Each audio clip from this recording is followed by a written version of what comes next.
Hi. Mutton pizza ఇది అందరూ ఎంతో కష్టపడి చేసుకుంటారు కదండి.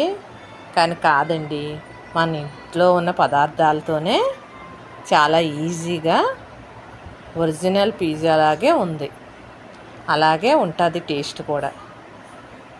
దానికోసం ఇడ్లీ బ్యాటర్ తీసుకున్నాను. ఇడ్లీ బ్యాటర్ తీసుకుని ప్యాన్ మీద వేసుకుని స్వీట్ కార్న్ ఉంది నా దగ్గర, స్వీట్ కార్న్ కూడా వేసుకున్నాం. అలాగే క్యారెట్ కూడా వేసుకున్నాం. దానిపైన ఉల్లిపాయలు కూడా వేసుకుని అదంతా సిమ్లోనే పెట్టుకోవాలండి. మటన్ కర్రీ ఒక పక్కన వండాను.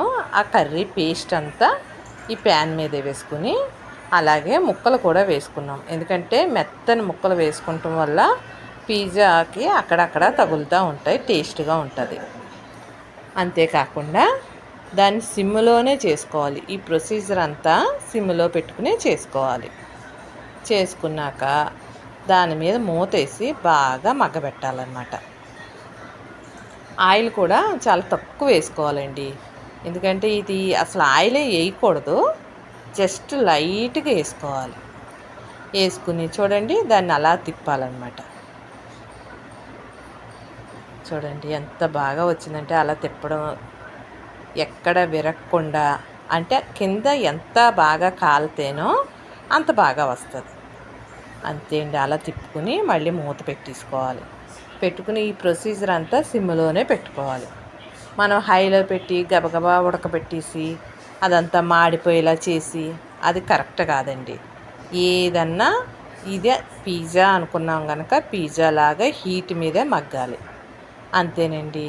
ఒక 10 నిమిషాలు అలా సిమ్లో పెట్టి చాక్ తీసుకుని పీసుల కింద కట్ చేసుకుని అలా కట్ చేసుకోగానే పిజ్జా లాగా వస్తుంది అన్నమాట.